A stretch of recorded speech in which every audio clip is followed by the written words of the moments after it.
Right, okay, we're live now.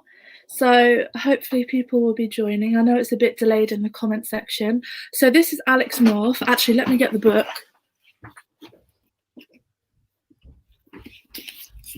Author of The Shadow Friend and The Whisper Man, but The Whisper Man is at my other house.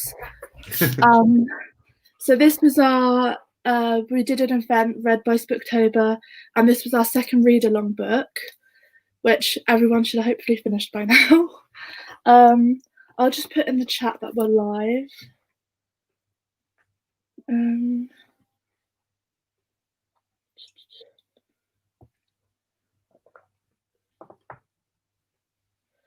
So sorry.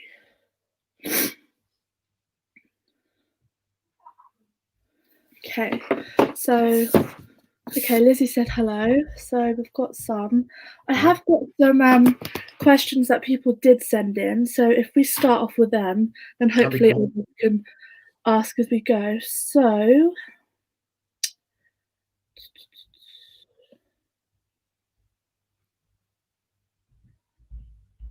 I should have prepared this. Right. I tell you what, Beth, before you start, how are you doing? Are you okay? I mean, you could see I've got like tear stains down my face from my makeup that I didn't have time to sort out. Well, you don't need to. I've not got any makeup on either, so it's all good. But how are you? You're okay? You're all right? Yeah, I'm okay. We've just managed to book a test for tomorrow, so. Okay. I think it's just happened within the last like hour and a half, so it's all just been a bit, 100% like all over the place. Yeah, I can barely imagine. Yeah. And then when this live stream wasn't working and I couldn't figure it out, I was like, this is all I need. But do you know what? Do you know what? The live stream not working kind of puts things into perspective. The live stream not working, this is a book thing. It doesn't really matter that much compared to real life. And so relax. It's all cool. Yeah.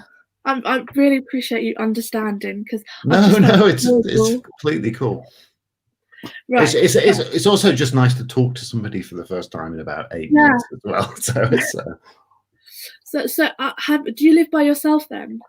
No. I'm exaggerating. I live with my wife and son. But at the same time, it's been a weird world, I think. It's hard to adjust, even though it's now our normal, if that makes sense.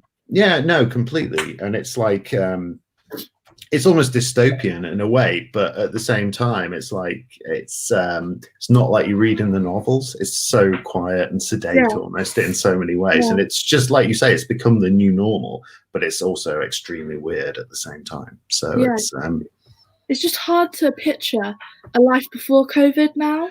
Yeah. It's just a bit crazy. No, very. I mean, like one of the questions that I sometimes get asked as a writer is, how COVID has affected you, because obviously I just write full time, and so it's not really. But when back in the day, my routine used to be like taking my son to school, and then I would go to the gym, and then I would write in a pub in the afternoon, and then I would collect my son from school and go home.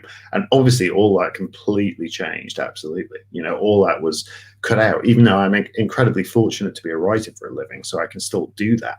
But there was still a period of adjustment where it's like, oh no, you have to do everything at home from now on. And it was all really, really strange. But now it's odd how you get used to it. And so you go out now and there's just, you just wear a mask and everything. You would never have thought of doing that before. But everything is so off kilter, but normal at the same time. It's weird. It's a weird thing to get used to, get your head around.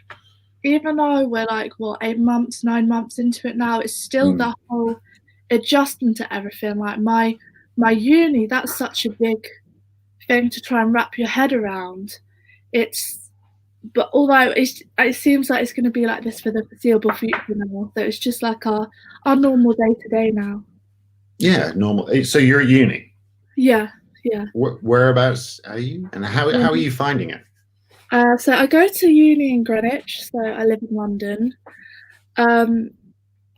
It's hard purely because it's hard to motivate yourself because you're not having a separation from your room. So whereas if you're going to uni, coming back, you can do work because there's that separation there. Whereas where my room is now, where I do my uni work and then do uni and then go to bed, I have no routine. Yeah. Well, and I feel really sorry for students going to, I mean, because I'm old now, but I remember going to uni and how amazing it was in the first, for all 3 years, but especially the first year. Going to, they're losing out on so much at the moment, and it's awful. Yeah, I'm now in my 3rd year, and that's why I'm super stressed, because it's my most important year. Yeah. It's just a bit all over the place because everyone's having to get their head around it. Like the lecturers are having to, understand Microsoft Teams and all that. It's just a learning curve, really, isn't it? Yeah, it's a really weird one. We're slowly getting used to it, and like you say, it's kind of weird how it becomes normal very, very quickly, kind of thing. But it's not normal. Anyway, it is like a novel. It is like a Stephen King book, essentially. Well, it's like a Stephen King book, but almost without a bad guy, or almost without a kind of terrible consequence. Because I know COVID is awful, and I'm fortunate enough not to be on the front line of it all and everything like that. But you kind of go outside your front door, or I go outside my front door, and it's like birds tweeting, and everything is kind of like normal and happy and everything like that, and people are just going about their lives. But there is a kind of apocalypse going on in the background. But it's not how you see it in books and films and everything like that. It's much more sedate, and I don't know. It's a weird one. Right. Anyway, sorry. No. It's nice to have conversation. Right. So one of the questions was, in The Whisper Man, do the butterflies actually exist? It's been bugging me. If they don't, I'm impressed. If they do, I'm also impressed. Okay. Right. So the in the book they call the corpse moth, I think, the butterflies. No, they don't. I just made them up because I really, really wanted some kind of symbolism like that would just work in that kind of environment. I wanted something that was superficially beautiful, but which fed on death, and it was sort of necessary for the plot in some way to have something like that involved. But no, I mean, I completely made them up. And I have had comments like, well, this is not a real butterfly. There is no such thing as the corpse moth butterfly kind of thing that's purple and blue and beautifully colored and everything like that. No, of course. I just made it up the same way that I made up all the characters and everything else. And I have that attitude towards fiction in general, that I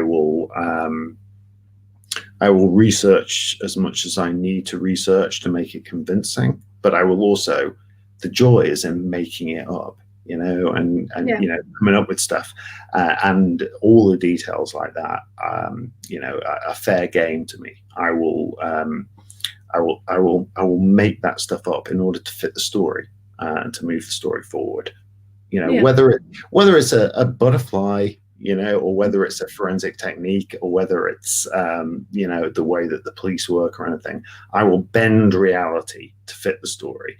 And I needed a butterfly or something like that to symbolize what was going on. And so I kind of just invented it and stuck it in the book. Yeah, well, I think it was a nice touch to the book anyway. Thank you. You don't really read things like that in other books. Well, I haven't felt like I have anyway. It's a massive, it's not a massive, but I don't know what I mean. But I guess for me, it was a different reading experience. Like I've said in quite a lot of my YouTube videos, Whisper Man is one of my all-time favourite books. Thank you. That level is untouched for me. It's so creepy and so good. And it's so different to horror books nowadays, where horror books nowadays are more about I don't know how to explain it. Horror books nowadays I feel like most of them have been done in a certain aspect. So then when I read The Whisper Man, that was something completely new to me. It was creepy in the writing and not and the going on, but it wasn't just creepy in the going on. Does that make sense? Yeah, I see. Yeah, I think so. But you know, I mean, I get very jaded as well. I'm very jaded by. It's interesting because I've had this conversation with friends recently. As you know, as Halloween approaches, you're talking about like horror films and horror books and everything like that. Yeah. I don't get really very scared by books or Yeah. film at all. I'm the same. Well, that's interesting. Yeah. Because, you know, I've heard some people say they do and some people that say they don't. But, you know, a bunch of us have spoken about it. And it's like, you know, we almost want to get back to like being kids where you were scared by a horror film. Yeah. You know, I think back to when I was a teenager, and it was like the Texas Chainsaw Massacre, you know, which was which was banned when I was a kid, you know, so you got it as a VHS, you know, from some dubious source, and you watched it, and it's all crinkly and crackly and everything, and it felt sort of genuinely dangerous and scary. Whereas these days, you know, I see lists of you know, your top 10 horror films and everything like that, the scariest horror films, and they're not scary to me at all. I can just watch them without any kind of, you know, blink of emotion. You jump, you can be disgusted and everything like that, but you're never really put off your stride by them, you know. And so horror, I think on that level, you know, I don't find many things like that sort of disturbing. So it's nice that you, I mean, I'm not saying that you felt like that about the Whisper Man, but it's nice. That is one of that, and the Chalk Man by CJ Tudor. Those she's brilliant. She is. We did a live with her recently as well. She's so lovely. Yeah, she is. But the Chalk Man and the Whisper Man are the only books in recent years that have really like made me feel uncomfortable and a bit creeped out. Because it's just in the way you write. Like, you don't make it all about the jump scares and, you know, gore. It's just creepiness. I think it's really difficult to do jumps. You can't do a jump scare in a book. It's very, very rare you can get away with a jump scare in a book. And we're so used to the cinematic ways of scaring. I mean, you have jump scares, obviously, and you have very disturbing imagery, like, say, the end of Ring, where the girl comes out of the thing and crawls through the TV. Very difficult to describe that in a book and make it effective. And things like the film Hereditary, where you have,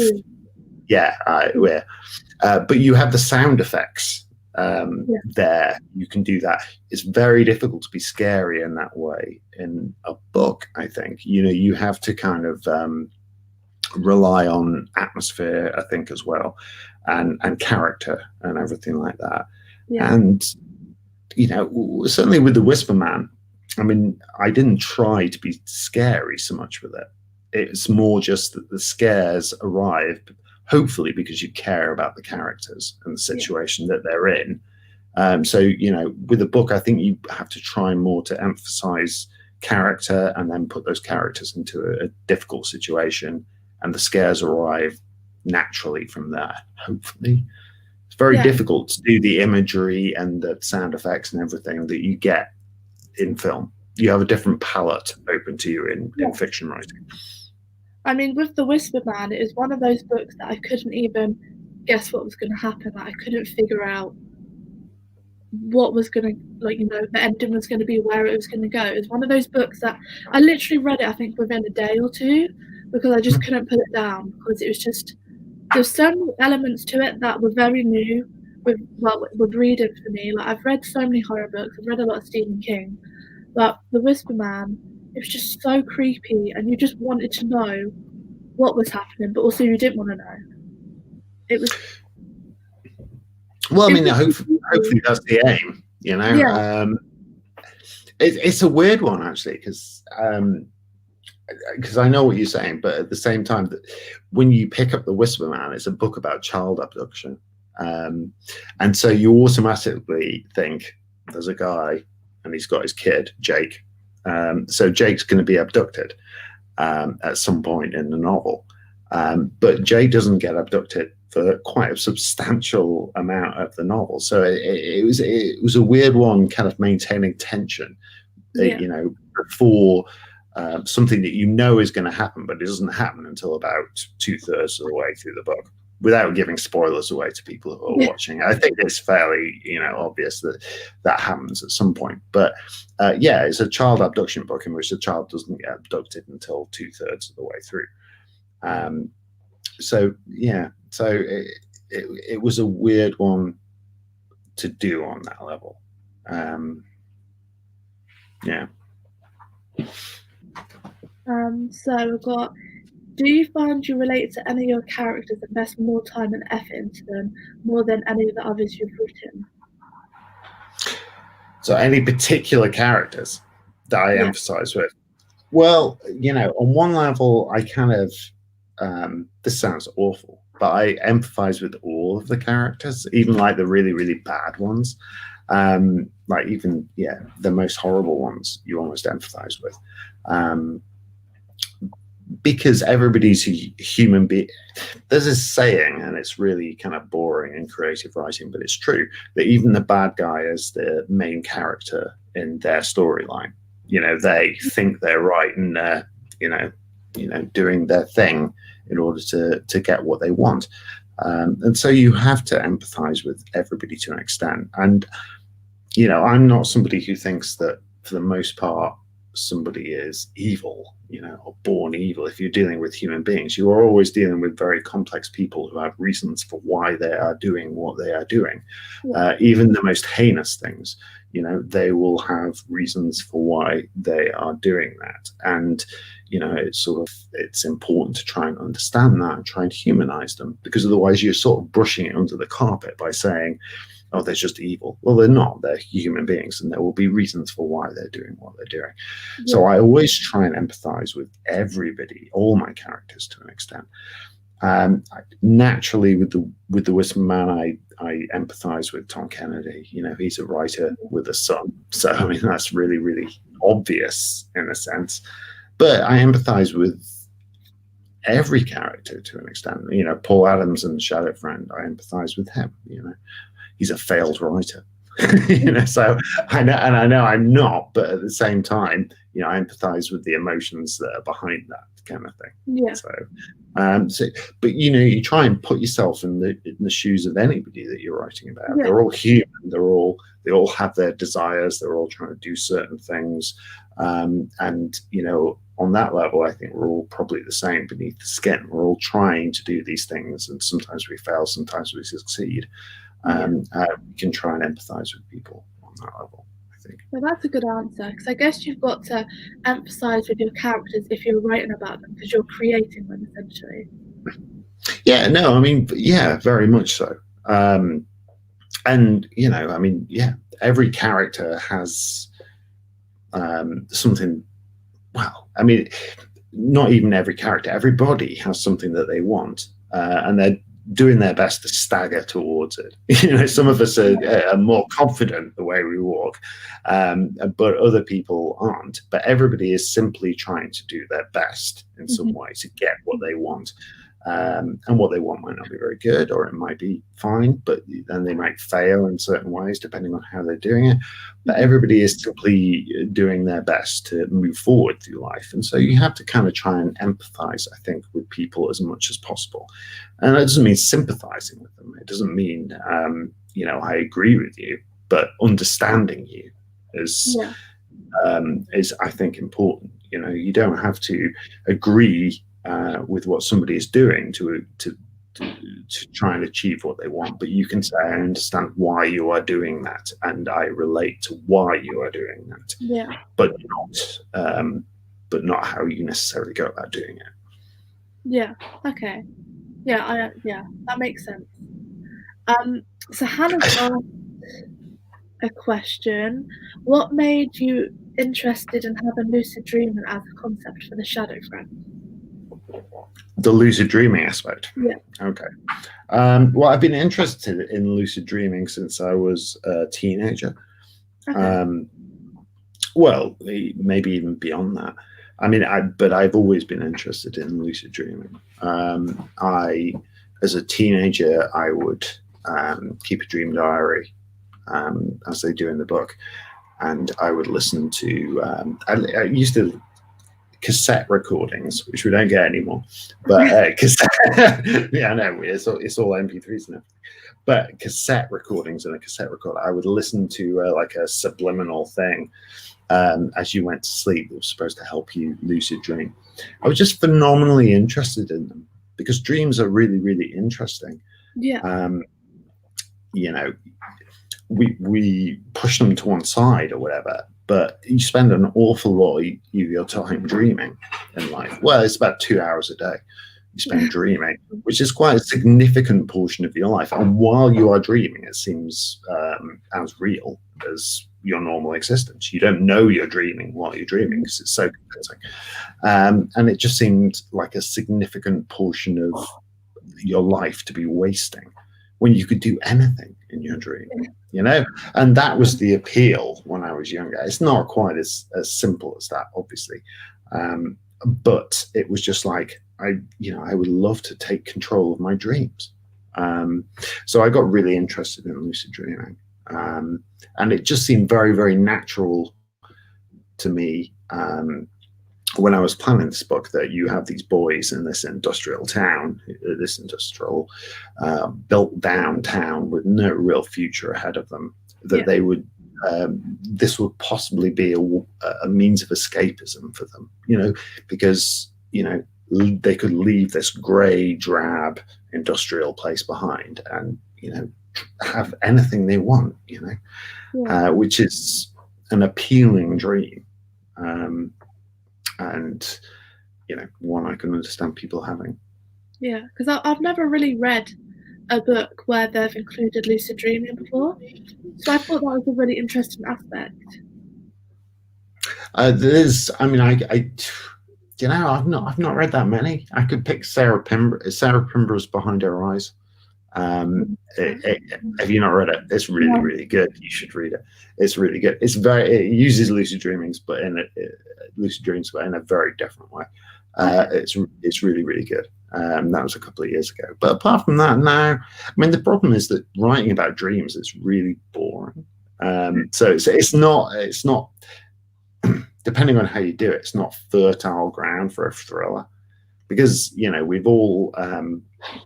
we've all listened to somebody say, "Oh, we like to a partner say, oh, I dreamt about this last night," and you listen to it and it's really boring. But to them, it's really interesting because it is, and your dreams are really interesting to yourself, but they're not to other people. And dream sequences in books can become very tedious very quickly. And one thing about The Shadow Friend, which I try to do, was there aren't that many dream sequences in it, even though it's a book about dreams. So I try to avoid that as much as possible, because the moment you say, "I dreamt this," the reader kind of, just leaves, because it's like, well, it's not important if there's a dream. It's not part of the plot. So I tried very much to avoid doing that as much as possible, because people don't really like to read about dreams. I mean, I think it would have been interesting, but I think I just enjoy your writing in general. So well, okay, so we've got some questions on here. So, would you class your books as horror? What are your thoughts on genre? That's an interesting question. No, I mean, I wouldn't class my books not as horror, but I think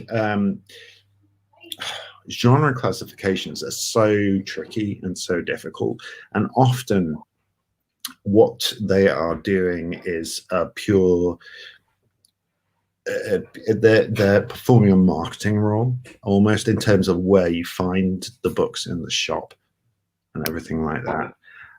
Genre classifications, it's almost like books are a kind of weird country and genres are counties, but there are borders at the edges where everything merges into one that you can't say quite where you come from. Horror and crime are so interconnected and so complicatedly interconnected that it's very, very hard that show the difference between them. I mean, we have a world like John Connolly is one of the best-selling crime writers in the world, but his books are clearly supernatural in some way. They would clearly fit on the horror shelves as well, you know. And then you have somebody like Jack Ketchum, who he's not well known, but his books are kind of sold as horror, but would equally fit as crime, you know. Yeah. And it's almost just like, where do you put something to sell it best?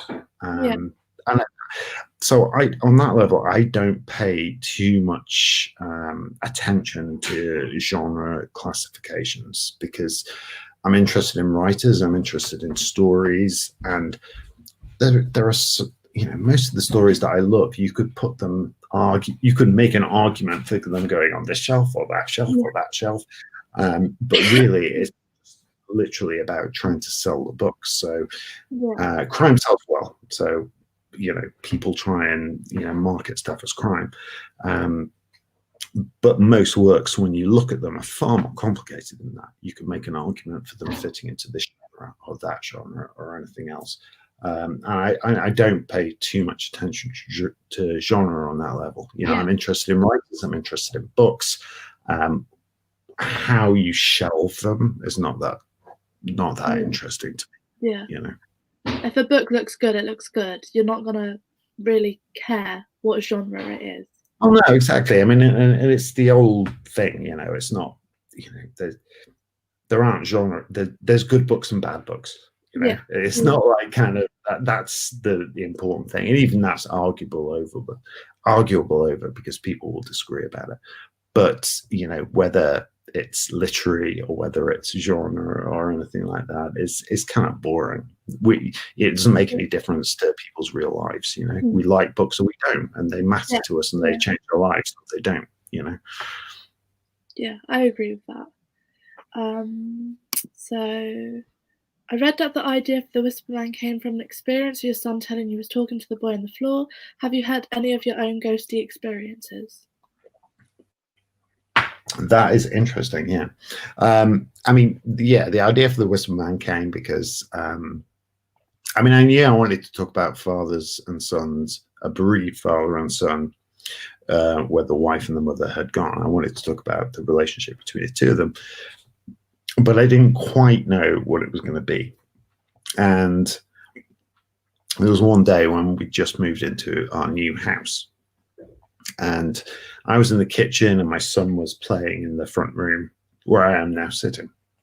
And I was in the kitchen and he was playing. He was, I could hear him talking. He was talking through his toys, you know, the way kids do. Because of course they do, they make up stories.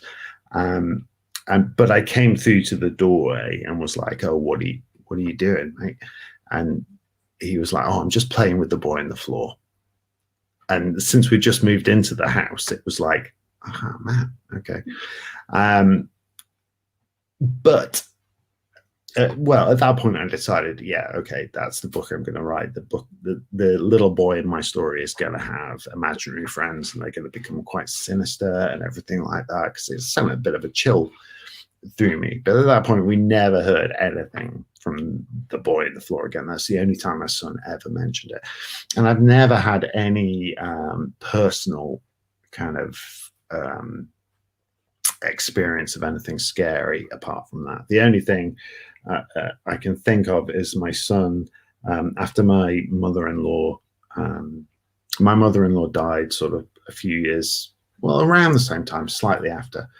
And my son would say that a woman was coming into the room to hug him at night, which we just, which we just kind of like left alone kind of thing. And then he said that it was starting to upset him. And so he said, "Oh, well, maybe just tell her to, you know, leave you alone and stop doing it." And so he did, and it stopped. And I don't believe, I'm not religious. I don't believe in any of that stuff. I think it was just my son making up a story to comfort himself, you know, and to, you know, and to deal with his grief in a way that made sense to him.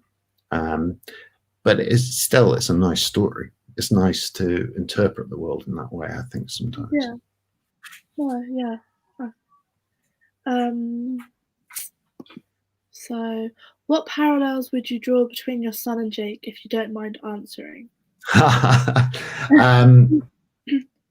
Very few, to be honest. Jake in the book is very obviously he's very insular, very self-contained.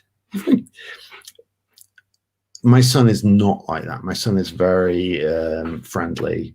He has loads and loads of friends. He's very outgoing. He's completely different in almost every single way. He does draw the same pictures that I describe Jake doing in the book. He draws battles and stuff and adds to them and everything like that, which is really, really cool. But he is, completely different to Jake in it. He's a sensitive, lovely kid and everything like that. But he's not vulnerable in the same way that Jake is. He's very engaged. He has lots and lots of friends. So yeah, he's completely different on that level. Apart from seeing the boy on the floor. Well, yeah, no, I mean that is true, but that was just a made up thing. Yeah, he's got a good imagination, you know, but he's not insular at all. He's a very well adjusted, you know, young guy. Yeah. What authors inspire you in your work? Oh, okay. Well, that's a horrible question to ask, because I will forget somebody or not mention somebody or something like that.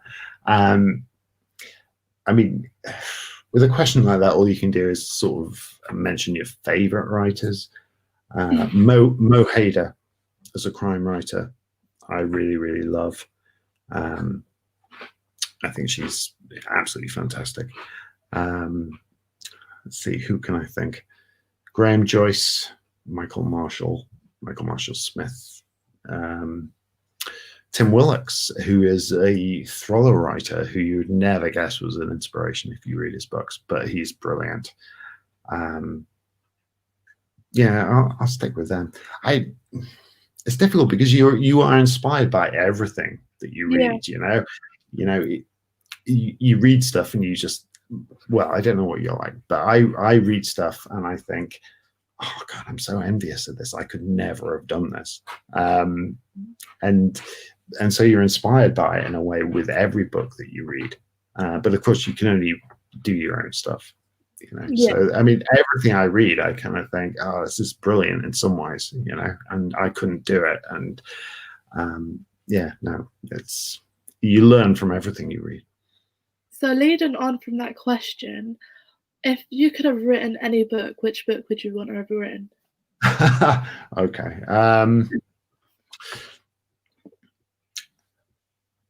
I don't know. There's different ways to answer this question, isn't there? It's I could do it for the money. You know, I could say like Harry Potter or something like that. You know,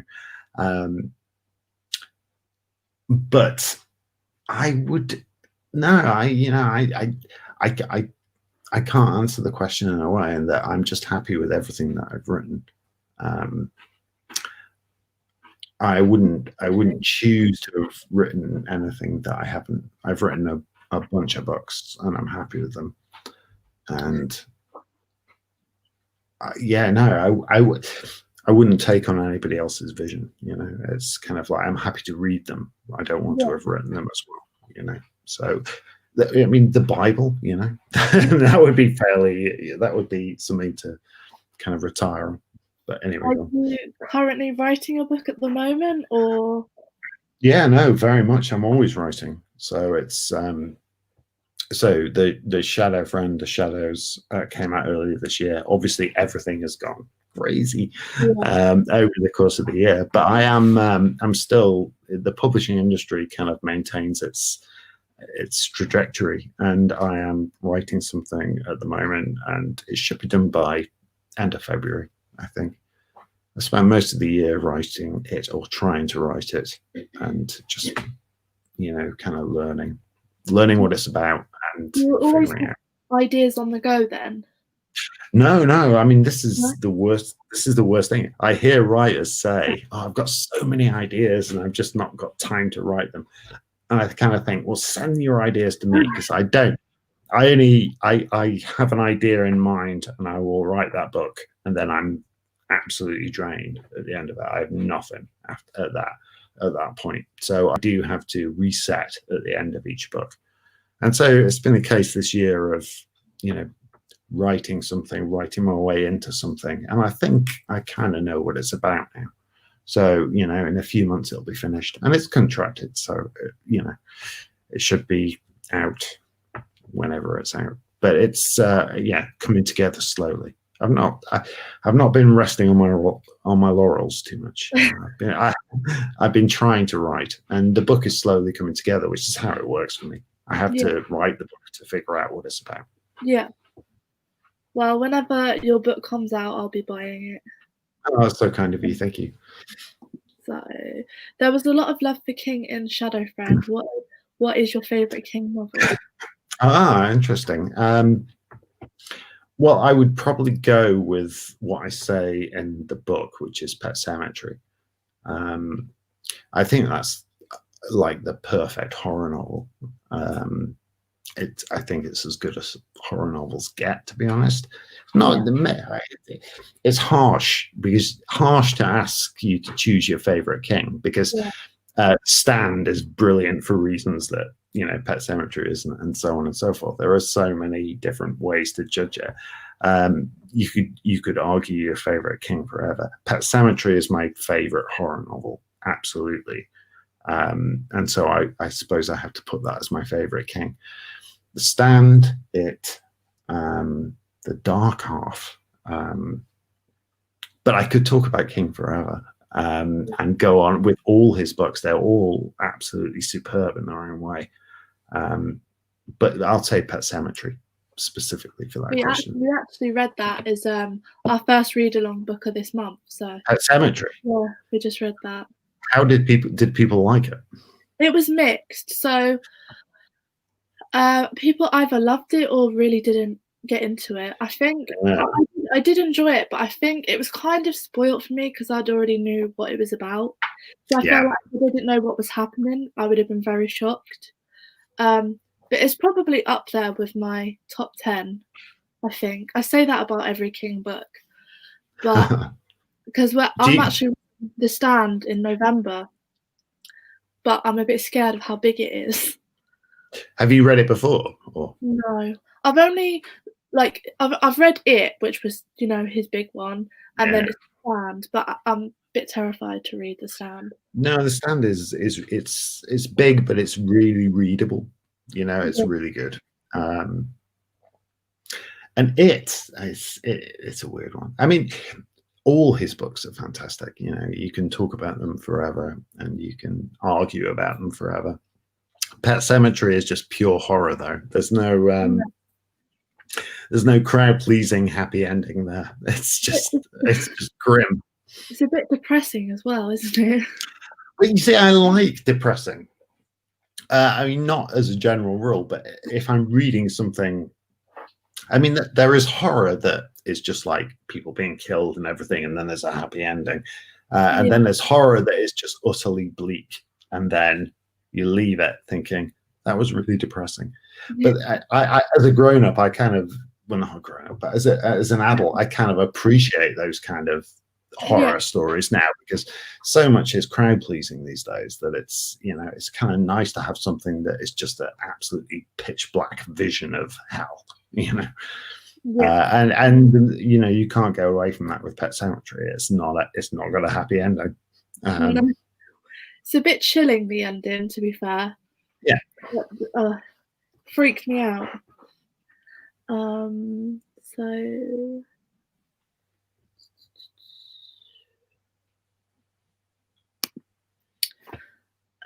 there's been a quick turnaround for your books. How do you manage that? How long were they in development? Is there a general time frame you stick to for your writing process? That's a very technical writing question. Well, I mean, there's not been that quick a turnaround for my books in some sense. When you're a crime writer, you're generally expected to do a book a year. And when you're writing full time, that's all you do for a living. You, you know, you should be able to do that, really. I mean, all I do is write, so I should be able to turn around a book in a year. In terms of how long the books were, but also it doesn't always work out like that because life gets in the way. But in terms of the turnaround for it, it's really tricky because publishing moves very slowly. So I can't say exactly when, you know, like I delivered The Whisper Man, and then when it came out, and then when I, you know, agreed, and then when The Shadow Friend came out. Some things sort of take longer than others, and publishers are often fairly kind of sanguine and just agree and go along with it because they want the best book that they can. So with The Shadow Friend, I delivered a few different drafts over a period of months and changed different things depending upon what they wanted and everything like that. But for me, it's not moved quickly at all. It's moved incredibly slowly. I felt like I'd been very behind. When you see like proper professional authors, they will have a book out a year and it will come out on a set date every year. Whereas The Shadow Friend, I think, got delayed a little bit. But all you can do is just try and write the best book that you can, and it will take whatever time it takes. You know, it's writing, not typing. So you just try your best. Sometimes they come very, very easily, and sometimes they come much more slowly. But it's, you know, the book will come eventually, one way or the other. Otherwise, you won't get paid. Well, well, it's much more complicated than that. They might want money back off me, but you know, but yeah. Okay, so did your writing process change after publishing your first book? Did it get easier or harder? Yeah, I mean, this ties into the previous question, I suppose. I mean, the writing process, I think the writing process never gets easier, or it shouldn't get easier. I mean, to be honest, I'm 44 now, and I started writing in my teens. And, you know, I think I finished my first book when I was like 17, and I thought it was brilliant. You know, I thought it was absolutely brilliant, and it wasn't. It was awful. And I think I finished my next book when I was like 19, a second book, and it was dreadful, but I thought it was brilliant. But the point is, you don't realize until you're writing more and more and more how bad you are. You don't realize how much you have to learn. You know, so the writing process, I think it always gets harder because you are always trying to improve. You're always trying to get better. You're always trying to try something new. You're always trying to improve upon what you did before. So the writing process never gets easier, I don't think. I mean, I think if it gets easier, then you're just phoning it in almost. Yeah. You know, the writing process will always get harder because you are always trying to reach goalposts that are constantly moving and constantly shifting because you want to try and get better and do something different and more elaborate and explore a little bit and have fun each time. So the writing process on that level, absolutely never gets easier.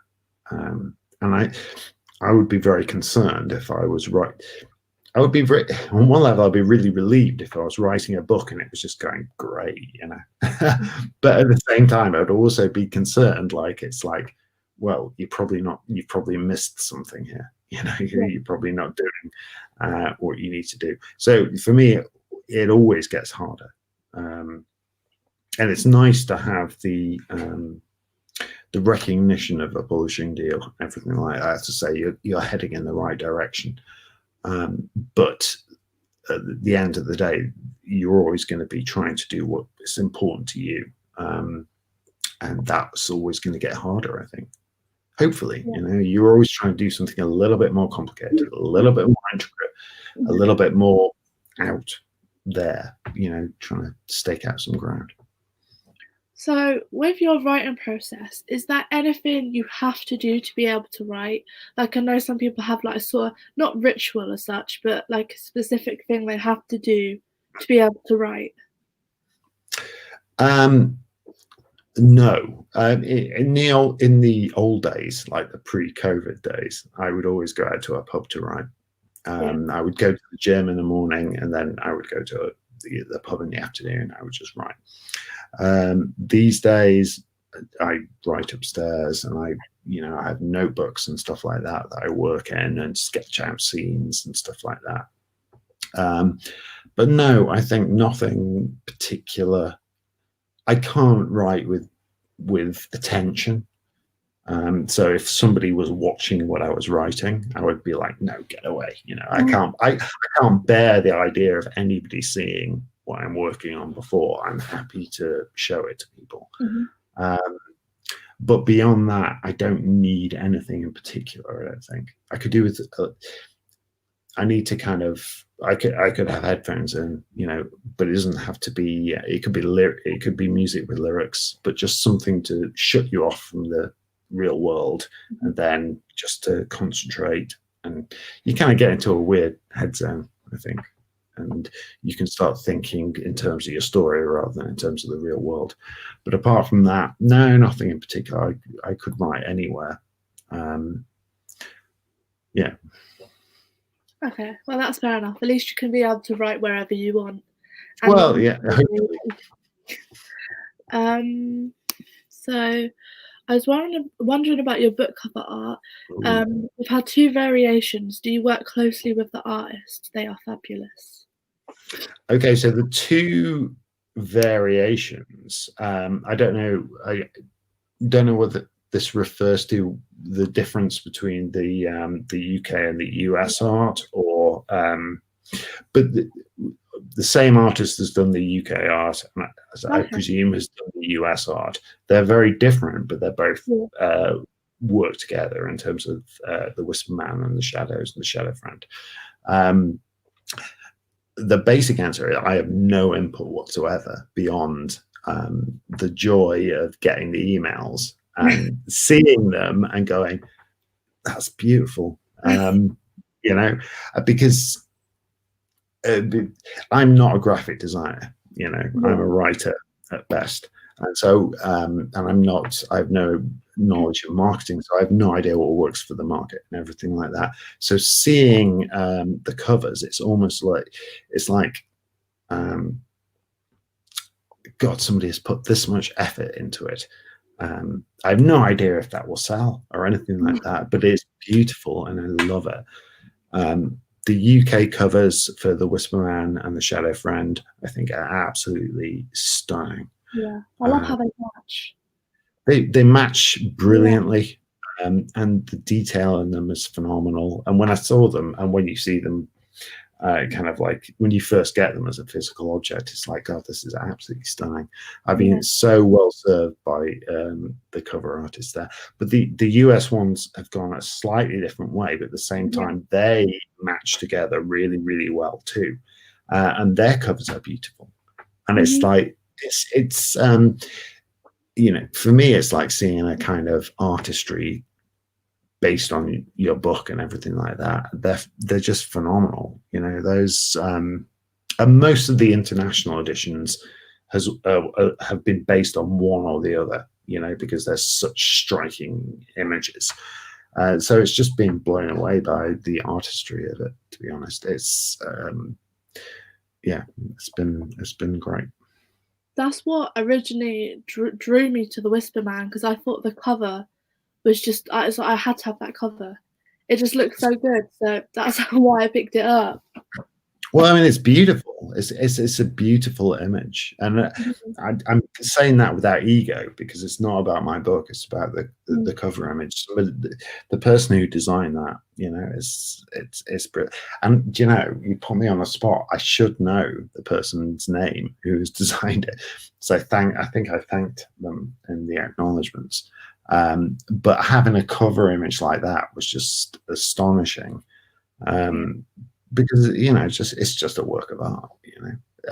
quite aside from my writing and the contents. It's a beautiful image, and to have that carried over into the Shadow Friend as well, it's just, it's just brilliant. So with your next book, are you going to have it match as well? Please say yes. I can't say yet. It's not up to me. It's up to the publishers. I don't know. We'll see, because I still haven't finished, obviously, the next book yet, and I don't know quite what it will be.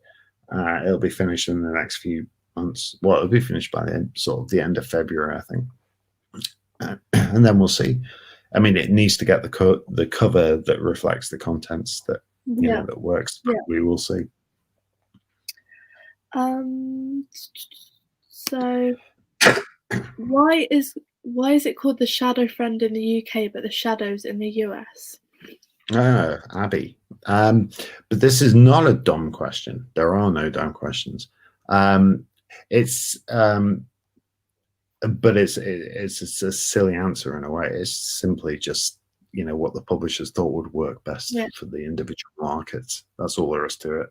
I would have been happy with either title, but the different publishers just thought this will work best here, this will work best here, and so that's what they went with.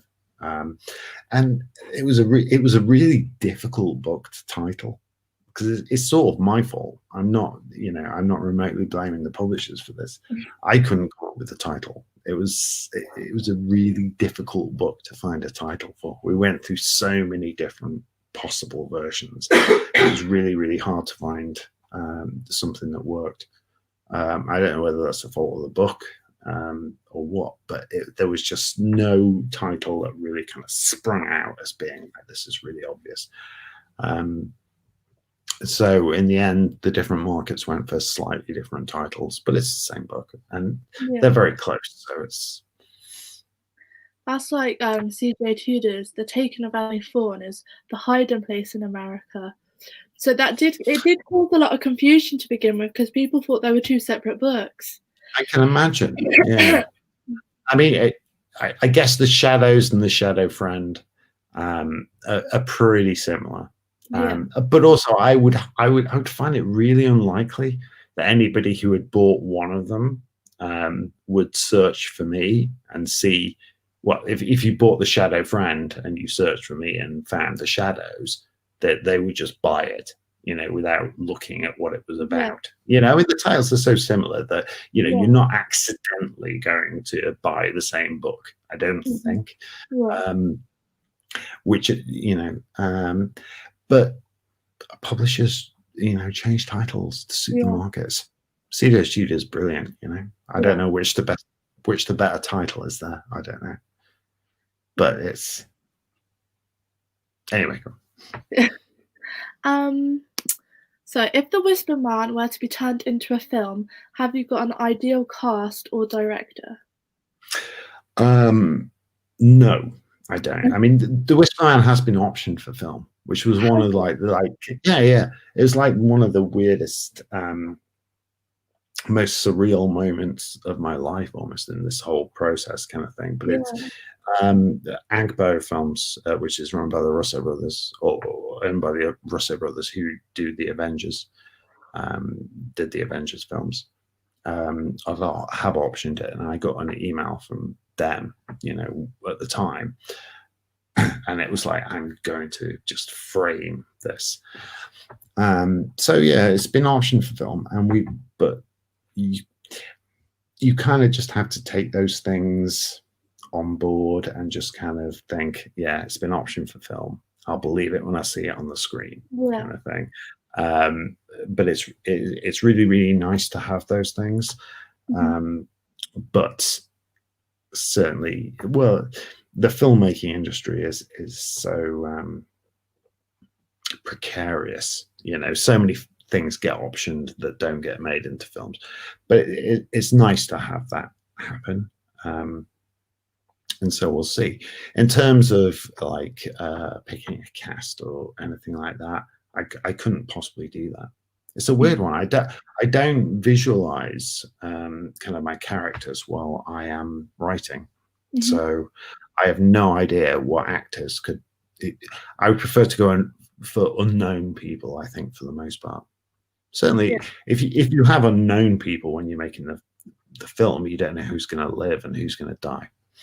So it's but I don't know. I never write with an actor in mind or an actor, so it's difficult to answer that question. I would be grateful to see it on screen at all. Yeah, I would love to see it on screen. I think it would be amazing. But if it did get greenlit to like do that, would you like to write the script yourself, or would you allow someone else to? Well, I have read a script that's kind of ongoing for the Whisper Man, and it's really, really good. It's very different from the book. So I think that at that point, I would say that I wouldn't like to write the script because it's a really different. I have writer friends who do screenwriting as well. It's a very different discipline, and it'd be very difficult to leave your own book behind, and to leave your emotions behind, because there will have to be certain sacrifices made, when you're transferring it to film. And I don't know if I would be too attached to the story to make those sacrifices. So I've read like a screenplay of The Whisper Man that's kind of ongoing, and it's great.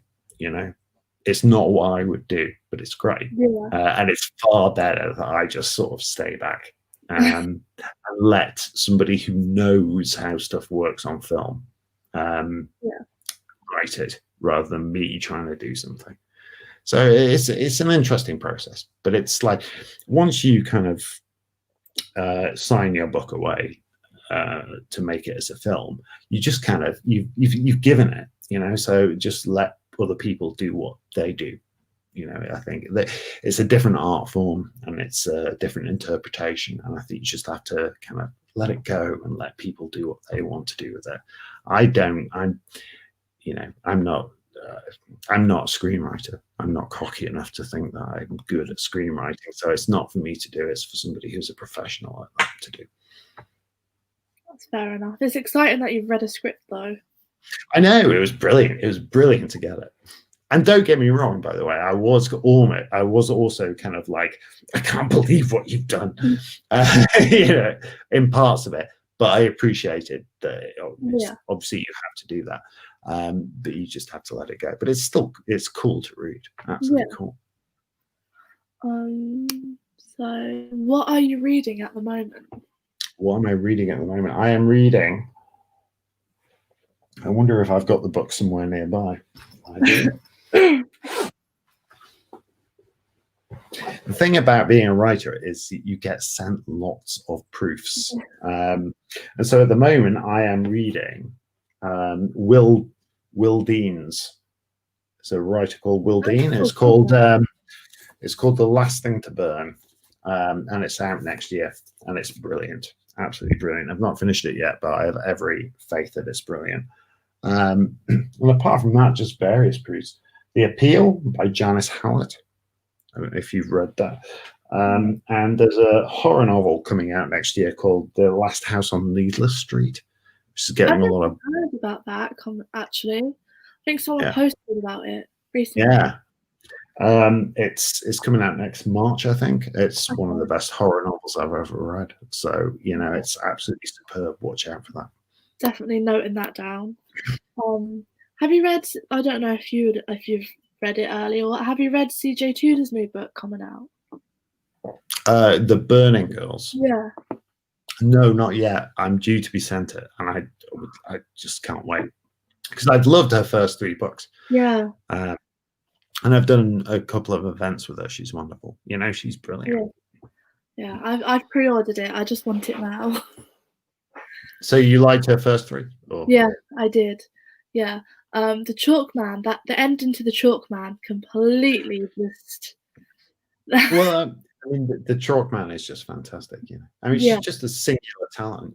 Yeah. Every now and then you just get somebody who just emerges, and then it's book after book after book. It's so good, and she's just fantastic. So it's great. But we haven't got any more questions for the time being. That's cool. Well, what is the time? Should we maybe 5 more minutes, and then we'll kind of end the stream? Yeah, sure. How long it can be going for. Well, it's been really nice. It's been really nice talking to you and getting the technology to work in the end, which has been cool. I So I really know it's been a appreciate very stressful evening for you as well. yeah, yeah, that's probably what I'm gonna have to deal with after this live, go and have It's another all good. one. But no, I really appreciate you agreeing to do this with us. Like, I never thought you would agree to do it because I don't know, purely the fact that like you're this author and you write these incredible books, like why would you want to do a live stream with just a university student, I guess? No, I mean, that's yeah, no, no. I mean, I would talk to anybody who wanted to talk to me, and you asked, so it's fine. I'm Yeah, happy to do it. You know, most authors are happy for attention. I am yeah, not some big famous author or something like that. So yeah, it's all good to do, and you know, been doing this for a long time. So it's always nice to sort of, I don't know, help people out and talk to them and everything like that. And you're helping me out. It's all good, and it's and I'm so glad the technology worked out in the yeah. end. It was so stressful. I literally ran into the kitchen. I was like, Maddie, can I have your laptop, please? So then she was coming in and helping me, couldn't get it to work. And then I realised, I don't know why, it was my behalf. I wasn't adding myself. So I was talking and I wasn't even in the stream. But I think it's because I was so stressed out this evening that I wasn't even thinking. You know, it's all been fine. It's all worked out okay. These things happen, and you know, Yeah. worse things happen at sea. You know, so it's all cool. So what are your plans for the rest of the evening? I'm gonna make myself a pizza in a minute. I'm gonna make myself some tea. I'm gonna go to bed. That is literally my plans for the rest of the evening. I need to have some food and get to sleep because my son will wake up at 4:30 in the morning, 5:30 in the morning, How old is and he is 10. 10? So 10. So yeah, I take him to school, but he wakes up very early and needs the whole light on. So it's a weird, it's painful one. But yeah, I'm gonna have some tea and then go to bed and then try and work. Well, I have to do a Reddit tomorrow, Oh, but yeah, I'm gonna. I did see on Twitter that you posted about that.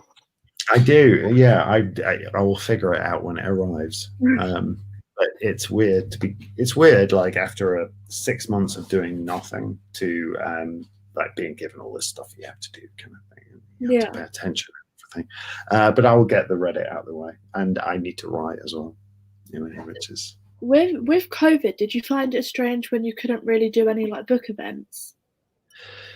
no, I just found it really, really sad to me. Yeah, I mean, I'm very involved with do you know Harrogate, the crime Yeah, festival? I'm on the programming committee for that, so it was very sad for that to not take place. But I also had like 7 or 8 book events this year that I was going to do, like Crime Fest, Lion Crime, all the rest of it. Well, you know, I would have gone to all of them, and yeah, it's weirdly heartbreaking because it's like, well, for a writer, those occasions you see your friends for about 3 or 4 times a year, something like that, you know. And so it's really sad to not do that. Yeah, so I really missed out on those social situations. You know, you just feel like you can't see your friends, and I'm very, very sad for the charities and the people involved who have had their livelihoods affected by it. And we just have, I mean, next year doesn't look like it's going to be any better at the moment, but hopefully the situation will improve at some point. But yeah, no, that's festivals, book events, and everything like that is where I catch up with my tribe, you know. Yeah. And so it's been really, really sad this year to not see them, but it's what it is. You know, it could be worse.